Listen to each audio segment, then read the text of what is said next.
Que Dieu vous bénisse, bien-aimés frères et sœurs, vous qui m'écoutez cet après-midi. Avant de commencer, j'aimerais que, quel que soit là où tu te trouves, que tu baisses la tête et nous allons prier. Père céleste, le Créateur du ciel et la terre, nous te bénissons cet après-midi pour la vie de mon frère, pour la vie de ma sœur. J'aimerais, éternel mon Dieu, confier ce moment entre tes mains, que à la fin de ce message, que ton nom se glorifie dans la vie, éternel mon Dieu, de un tout chacun qui m'écoute, que la gloire te revienne au nom de Jésus. Amen. Cet après-midi, j'aimerais vous entretenir sur un thème, le sommeil spirituel. C'est ce qu'on a d'habitude de dire assoupissement.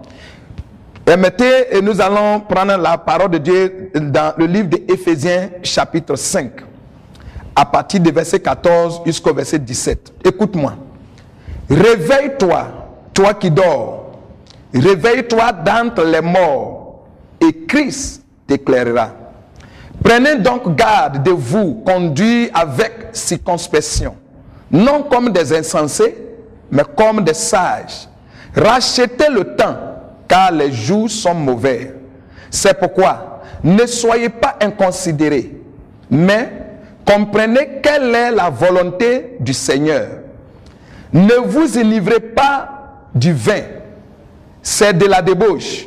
Soyez au contraire remplis de l'Esprit Saint. Amen. Chers frères et sœurs, vous voyez, lorsque Dieu a créé le monde, il a formé son gouvernement. Et dans le gouvernement de Dieu, il y avait un ange qui est auprès de Dieu, qu'on appelle Lucifer. Lucifer est chargé de louange et de l'adoration. Et c'est quand lui il chante, quand il loue, que Dieu s'élève, que Dieu prend de grandes décisions. En dehors de Lucifer, il y avait aussi l'ange Gabriel. L'ange Gabriel, c'est lorsque nous prions, c'est lui qui prend notre demande, qu'il envoie à Dieu, et il prend la réponse, il nous amène. Quant à l'ange Michael, il est chargé de combat. Ça, c'est l'ange guerrier. C'est lui, quand il y a des obstacles, c'est lui qui vient mettre ça. Mais Dieu a dit une chose. Il a dit aux anges que après moi, c'est l'homme. Parce que après tout ce que Dieu a créé, c'est l'homme qui ressemblait à Dieu. Il a dit, créons l'homme selon notre image. Quand on parle d'image, on parle de l'homme à sa volonté et Dieu aussi à sa volonté. Aucune de ces choses n'a la volonté. Donc après Dieu, c'est l'homme. Il a même continué pour dire que c'est l'homme qui va juger les anges. C'est ce qui n'a pas plu à Lucifer pour dire que moi je suis auprès de Dieu et c'est l'homme qui va me juger un jour. Ce qui a fait qu'il a fait un coup d'état, et quand il a fait le coup d'état, Dieu, il a échoué et Dieu l'a précipité ici-bas. Et le nom de Lucifer a été changé pour devenir Satan. Quand Lucifer est devenu Satan, et les anges qui ont combattu avec lui, on les a appelés les démons. D'autres ont échoué dans la mer, d'autres ont échoué dans le désert et dans les montagnes. Mais lorsque Lucifer a échoué, il ne va pas rester là. On dit sa place est réservée. Lui, sa place est réservée. Ce n'est pas qu'il va se repentir encore. Sa place est réservée à l'enfer, dans la géhenne. Et Lucifer, lui aussi, il a formé son gouvernement. Pourquoi il a formé son gouvernement? À cause de toi et moi. Il a dit que lui, il ne partirait pas en enfer seul. Mais il partirait avec beaucoup de personnes. Il partirait avec des personnes. Alors, Lucifer, dans son règne, j'aimerais vous dire que dans son règne, lui aussi, il a choisi son gouvernement. Et dans son gouvernement se trouve un démon que tout le monde le connaît. La sorcellerie. Donc le ministre chargé de la sorcellerie, comment on appelle la sorcellerie, c'est le ministre chargé de l'esprit de sommeil. Quand tu dors, tu ne peux pas faire beaucoup de choses. Quand tu dors la nuit, ce qui se passe, tu ne vois plus. Alléluia. Et c'est pour cela que la Bible nous parle de se réveiller. Pour que Christ nous éclaire. Alors, dans le gouvernement de Satan, il a choisi Lucifer. Il est chargé seulement pour envoyer l'esprit du sommeil sur les enfants de Dieu. Et quand tu dors beaucoup, vous voyez, quand tu dors beaucoup, tu perds beaucoup de choses. On dit time is money. Il faut te lever très tôt pour que tu puisses gagner. Mais quand tu dors trop, or, là, il parle des sens spirituels. Il parle des sens spirituels. Et nous allons voir quelque chose dans le livre d'Ézéchiel, chapitre 11. C'est là-bas que nous allons voir beaucoup de choses. Ézéchiel, chapitre 11, j'aimerais que nous lisons à partir du verset 1er jusqu'à verset 4. Il dit, l'esprit m'enleva et me transporta à la porte orientale de la maison de l'Éternel. Retenez bien la maison de l'Éternel. À celle qui regarde à l'Orient. Et voici, à l'entrée de la porte, il y avait là 25 hommes. Et j'ai vu au milieu d'eux Jazania, fils d'Azur, et Pélatia, fils de Benadja, chef du peuple. Retenez bien, chef du peuple. Et l'Éternel me dit, fils de l'homme, ce sont les hommes qui méditent l'iniquité et qui donnent des mauvais conseils dans cette ville. Ils disent, ce n'est pas le moment. Bâtissons les maisons, la ville est la chaudière, retenez ça, et nous sommes la viande. C'est pourquoi prophétise contre eux, prophétise, fils de l'homme. Alors l'esprit de l'Éternel tomba sur moi. Amen. Prophétise. Vous savez, j'aime beaucoup des prophètes, mais les dons d'Ézéchiel, mais j'aime ça, et je crois que je suis dans ce domaine. J'aime beaucoup les prophètes, les autres prophètes, Jérémie, tout ça là, mais Ézéchiel, je l'aime beaucoup. Pourquoi? Parce que Ézéchiel, il est quelqu'un il est tout le temps en extase ou en transe. Quand on dit extase, c'est quelqu'un qui dort et puis son esprit se promène pour aller capter là où il y a les dangers. C'est comme ça que la sorcellerie travaille. Le sorcier dort ici et son âme est partie aller opérer quelque part. Et bien aimés frères et sœurs, si tu es un serviteur de Dieu, une servante de Dieu, si tu es un enfant de Dieu et que ton esprit n'arrive pas à aller dans les endroits, vous voyez, c'est très dangereux. Parce que comment faire? Alors, quand Ézéchiel dit l'esprit me transporta, ça veut dire qu'il est sorti, il sort de son corps. Et quand il sort, il s'en va, on l'amène dans les endroits. C'est comme quelqu'un qui rêve. Tu rêves et tu te trouves quelque part et tu vois certaines choses qui sont en train de se passer. Mais là, ce n'est pas un rêve. Là, c'est extase. Là, c'est en transe. Alléluia. En transe, là, tu trembles. Mais extase, ça peut te prendre au moins 5 minutes ou 15 minutes. Et puis, ton esprit se trouve quelque part. Et tu vois ce qu'il y a. Mais ici, Dieu l'a transporté, l'esprit de Dieu l'a transporté dans la maison de Dieu. Et la maison de Dieu, qu'est-ce qu'il a vu? Il a vu 25 hommes. Il a pu repérer deux parmi eux. Les deux qu'il a repérés, il dit, il y a un qui s'appelle Jazania, il y a un qui s'appelle Pélatia. Et Pélatia, lui, il est chef du peuple. Il dit, fils de l'homme, voici cela. Toutes les mauvaises choses qui se passent dans la ville, toutes les mauvaises choses qui se passent dans ce pays, c'est ceux-là qui méditent des mauvaises choses. C'est-à-dire, c'est la sorcellerie à haut degré. C'est la sorcellerie à haut degré. Mais lui, l'Esprit de Dieu lui a conduit pour qu'il connaisse ceux qui pratiquent la sorcellerie dans la maison de Dieu.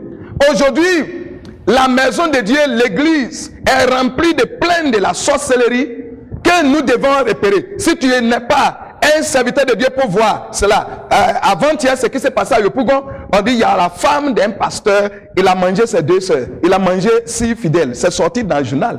Vous voyez, mais si toi tu es devant et que tu n'arrives pas à repérer ces choses, Ézéchiel est quelqu'un que son âme puisse capter le danger qui arrive. Il a vu les 25 personnes et il a vu 2 parmi eux. Ça dit qu'il y a un qui est chef du peuple. Chef du peuple, il peut être ton pasteur, il peut être ton prophète. Ça dit que tout le monde, on te dit toujours homme de Dieu, homme de Dieu. On n'a jamais dit homme du diable. Aux États-Unis, il y a une église, il y a une église aux États-Unis qu'on a écrit église de Satan. Nous, chez nous en Afrique, même quand c'est de Satan, on met un peu de Jésus-Christ à côté. Mais qui est de Dieu et qui est de Satan? C'est pour cela que Ézéchiel, lui, quand il rentre, il repère. Et il a dit, fils de l'homme, voici ces 25 personnes que vous avez vues, que tu as vues, c'est eux qui méditent l'iniquité dans ce pays, dans cette ville. Ils disent, il a continué pour dire, que ce n'est pas le moment de baptise. Vous voyez aujourd'hui, quand il dit ça, il projette l'esprit de sommeil sur la jeunesse. Il projette l'esprit de sommeil sur la jeunesse. Et qu'est-ce que ça fait quand il projette l'esprit de sommeil sur la jeunesse? Qu'est-ce qui se passe? Les jeunes qui travaillent, son argent, il ne va pas faire de bonnes choses. Vous allez voir que c'est dans les maquis, c'est dans les boissons, c'est d'aller chercher les femmes. Il veille de 1er au 31. Ça, c'est de la sorcellerie à haut degré. Et il dit, ce n'est pas le moment de baptême. Non, vous êtes encore très jeune. Est-ce que c'est le temps? Non, fais ta vie. Fais ta vie. Quand tu vas prendre un mouvement, c'est maintenant que tu as commencé à travailler. Tu es footballeur, tu gagnes l'argent. Il dit non, c'est pas le moment de bâtir des maisons. Vous voyez, ça c'est au niveau de sorcellerie. Quand vous voyez ce qui se passe dans notre ville, où tout le temps les maquis sont remplis, les églises sont vidées. Même ceux même qui viennent à l'église, à 1h, 2h seulement à l'église, ils ont sommeil quand le pasteur prêche. Ils ont commencé à avoir sommeil. Quand il prend la Bible, pour lire la Bible, tout de suite, sommeil le prend. Même pour dormir, pour chrétien, pour aller prier. Or, pendant qu'il était dans le monde, quand il était dans le maquis, il pouvait prendre tout son temps. Le maquis, faut jeter coup d'œil là-bas, va là-bas. Quand il veille, à partir de 20h jusqu'à 6h du matin, personne ne dort. Mais il dit, ce sont ceux-là qui projettent l'iniquité, les mauvaises choses sur eux. La sorcellerie est dans la cité, qui ne permet pas à la jeunesse de réaliser leurs projets. Ils ont projeté toutes ces choses sur eux. Il faut que toi et moi, que nous soyons remplis de l'esprit pour les repérer, pour les découvrir. Parce qu'un jour, il y a une dame qui me disait, parce qu'il y a une femme, la femme, pendant son accouchement, on a dit qu'elle va passer par césarienne. J'ai dit non, qu'elle ne passera pas à césarienne. J'ai prié pour cette dame-là. Mais la nuit, elle a dit que pendant que le sommeil l'a pris, moi je suis sorti là et je lui ai imposé, mais elle a accouché. Je n'étais pas là.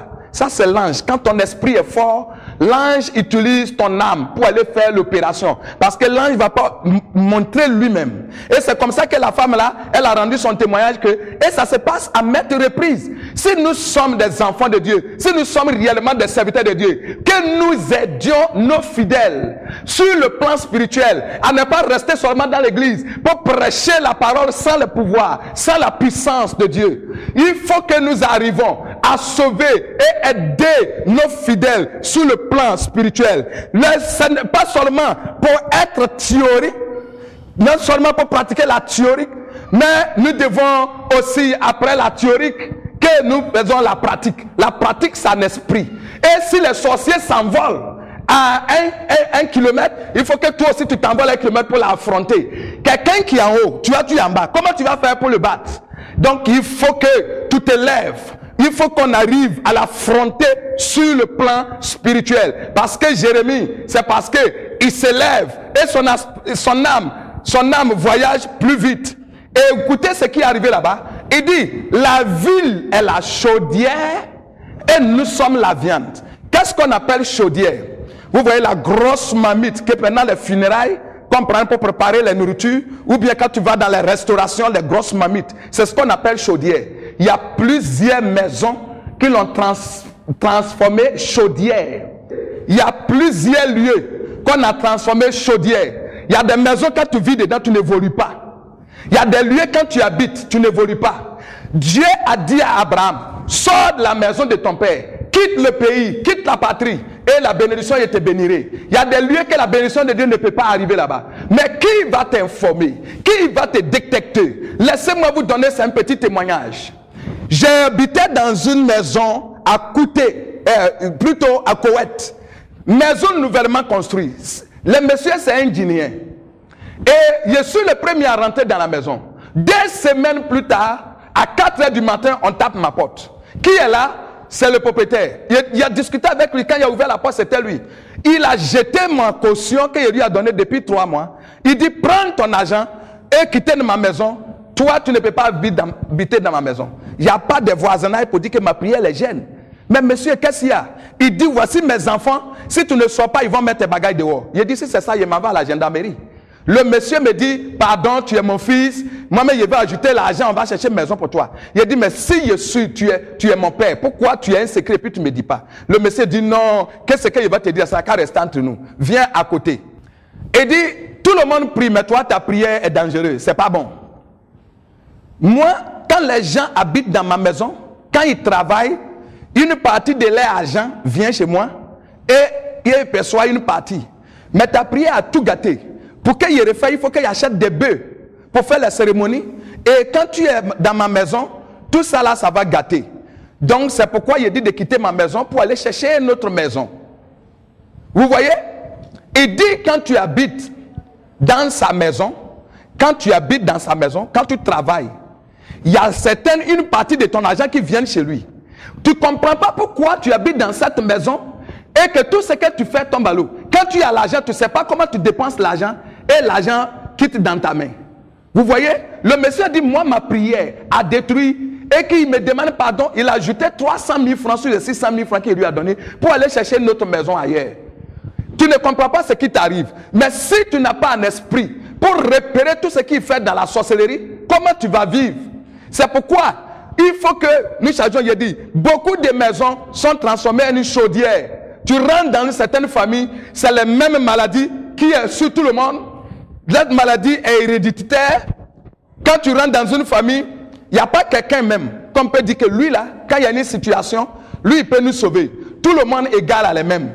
Si c'est la pauvreté, c'est la même chose. Si c'est la maladie, c'est la même chose. Même situation que le premier vit, c'est comme ça que tout le monde vit. C'est héréditaire. Alors que ce n'est pas parce que tu es de même famille, vous êtes sortis des mêmes ventes, que vous avez la même destinée. Chacun est venu avec sa tête. Mais la sorcellerie a pris la maison. Il dit, la ville est la chaudière et nous sommes la viande. Qu'est-ce que ça veut dire? Vous voyez la grosse mamite.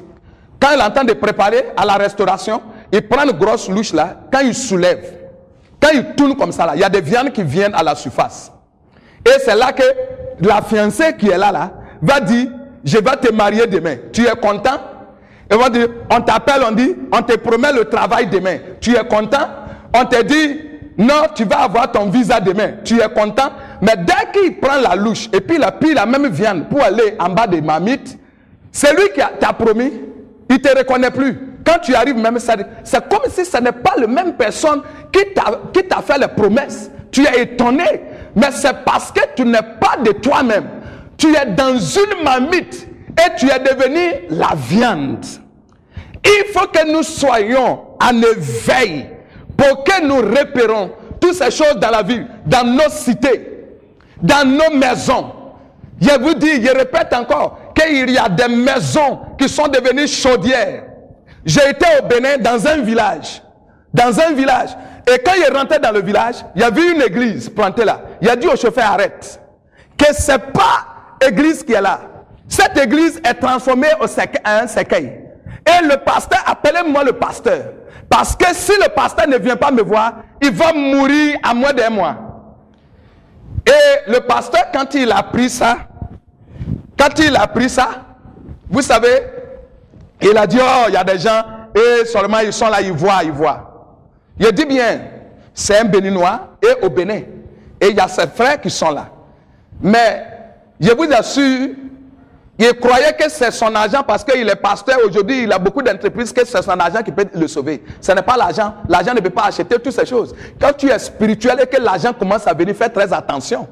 Alors, voilà que ce pasteur, à un mois juste, le pasteur était admis à l'hôpital et il était sur le point de partir. Et il y a eu confession dans son église. 6 enfants. Et le plus âgé a 11 ans. Il dit, c'est nous qui avons mangé le pasteur. Et après lui, il y a 6 responsables de l'église qui sont sur notre liste, qui vont mourir bientôt. Il m'a appelé pour dire de les libérer, pour les aider. Et c'est comme ça qu'il a fait les prières pour eux. La ville est la chaudière et nous sommes la viande. Quand ta promotion arrive, tout de suite ça retourne parce que c'est lui qui a la louche, c'est lui qui a sa mamite. Lui, il t'appuie sur la tête et puis tu rentres en bas. Donc, toutes les décisions, il y a des gens qui commencent bien, ils sont en train de partir, du coup, paf, ils retournent en bas.